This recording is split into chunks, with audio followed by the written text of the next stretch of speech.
Hey everyone, I hope all is well. This is your girl Serena, and I am back with an ovarian cancer awareness post. So today I'm going to share a couple of facts and talk to you a little bit about the fundraiser I'm doing through my poetry book, Crying Tears of Teal. And this book will be available on my website, actually is right now, but I will get to the fundraiser later and what you can do to help various chapters around the country raise funds. So, for those who don't know my story, I am an ovarian cancer awareness advocate, and I became an advocate. Actually, I was a gynecological cancer advocate before I was an ovarian cancer awareness advocate due to a personal story I had with HPV, which is the human papillomavirus, and untreated, it can turn into cervical cancer.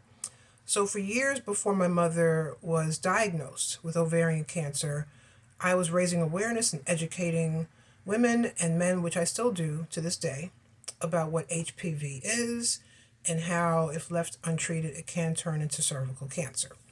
When my mother was diagnosed, August 2009, with stage 4 ovarian cancer, after thinking it was menopause, just really rearing its ugly head, and after her 6-month battle, she unfortunately passed away. I promised to her that I would advocate and educate as much as I can about ovarian cancer, share facts with people, educate people so they know. They know about this cancer. So, a couple of facts today. One fact is that out of the list of gynecological cancers, there are a few. Ovarian cancer is the deadliest. It is the deadliest cancer out of them all, and it is also the most silent. So, for example, my mother thought her menopause symptoms were just really flaring, but then a couple of other symptoms came about that were not any reflection of menopause, and that's what led her to the hospital when she really was not feeling well.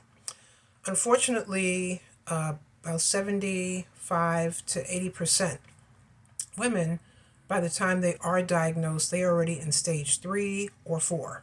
They're already in the advanced cancer stages of ovarian cancer. There's only about 14 to 20% of women and girls, because as long as you have ovaries, from children all the way up, you can get ovarian cancer. That small percentage are the stages 1 and 2. Unfortunately, there is no accurate test. There is no test to diagnose you for ovarian cancer. And you can do a CA 125, which is a lab work that you could do. But even that, you can have a normal CA 125 level, CA meaning cancer antigen, and still have ovarian cancer. It's a very tricky cancer. It's very hard to detect if you have ovarian cancer. So I have multiple videos on my YouTube channel that talks about a couple of different ways that you can just try to, see your ovaries, women, girls and teens. But again, some insurance companies are fighting women and girls and teenagers to get transvaginal ultrasounds, and even those are still not highly accurate. There is nothing that women do to get it. You could be the healthiest, you could eat well, work out, low stress, and still get this cancer.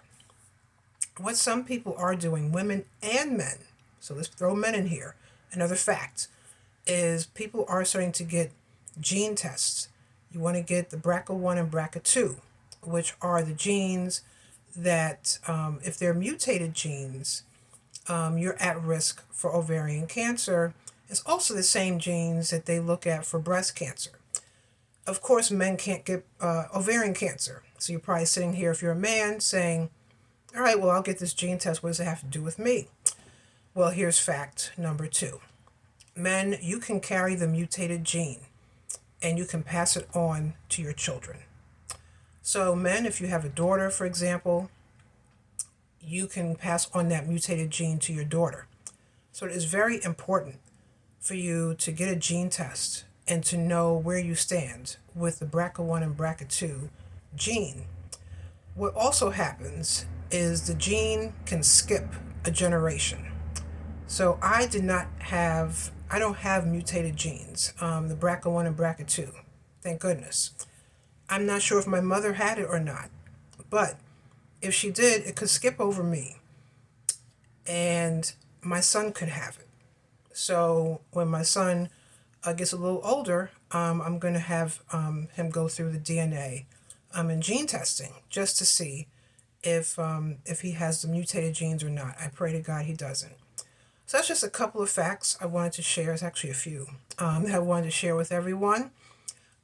So please go to my YouTube channel, Divine Right, DIVINEWRYTE, where you can see several videos about ovarian cancer awareness from me. And for this month, we're in the month of September, but I'm going to have this fundraiser go through the month of October as well.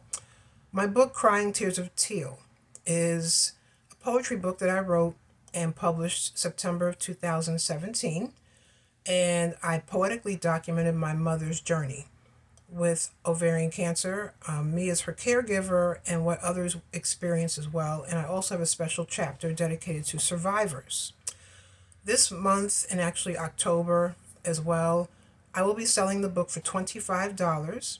The book will come with some swag, pencils, pens, a couple of tattoos and stickers, things of that nature. And $10 from each book sale will go to a chapter within the National Ovarian Cancer Coalition. I work closely with about 3 or 4 chapters right now. So the more books I sell, the more money I can give. So please purchase a book today. You can go to my website, Serena Wills, SERENAWILLS.com. You want to scroll down to the Tears of Teal Fundraiser book, $25, and click on that link and purchase a book today. And all books will be autographed, of course. So I wanted to leave all of you with a poem from my book. It's called Sound of Your Voice. And I wrote this, of course, about my mother, just reminiscing and reflecting on life and how much she has helped me along. The sound of your voice, calm me in the midst of a storm, soothe me during a cry when I just couldn't take it anymore. Loving sense of always knowing when I need it, and I love you, and that's all I called for. Encourage me when I needed to get up, stand up after taking a hard fall. You always knew what to say, how to say it, when to say it. Timing was always perfect. That sixth sense would kick in. Didn't understand how you always knew. Ears that could hear miles and miles away. Caught in a lie because I didn't want to worry you. You would say, "You're not all right. Talk to me." Whether filled with rage from being done wrong or simply missing you from so far away, somehow, some way, you always knew when I had to hear your voice. I long for our daily calls filled with laughter, tears, and even the occasional silence between us. Pouring out tears for you because I can't have those days anymore. Voice sang to my spirit every single day. I miss those days, yet I'm so blessed to have had them. Today I heard wind chimes clang as the breeze blew through my window. I knew it was you stopping by. To say I came by, to say I love you. I couldn't see you, but I felt you and heard your gentle whispers as I lifted my hands high to praise him for the love we shared. Blowing kisses to heaven, saying, "Mama, I love you too." The sound of your sweet voice was music to my spirit and soul. So that is Sound of Your Voice. It is from Tears of Teal. Please feel free to go to my website, support today, serenawills.com. If you have the book already, feel free to purchase it for someone else. you want to click on the $25 fundraiser one. And that will be the one where I can take $10 from each book proceed to help out and assist chapters. So that is my time today. I hope you learned something, and I hope you enjoyed my poem. Stay tuned for some more posts as the month of September is still about. And thank you for your time. Take good care. God bless. Bye.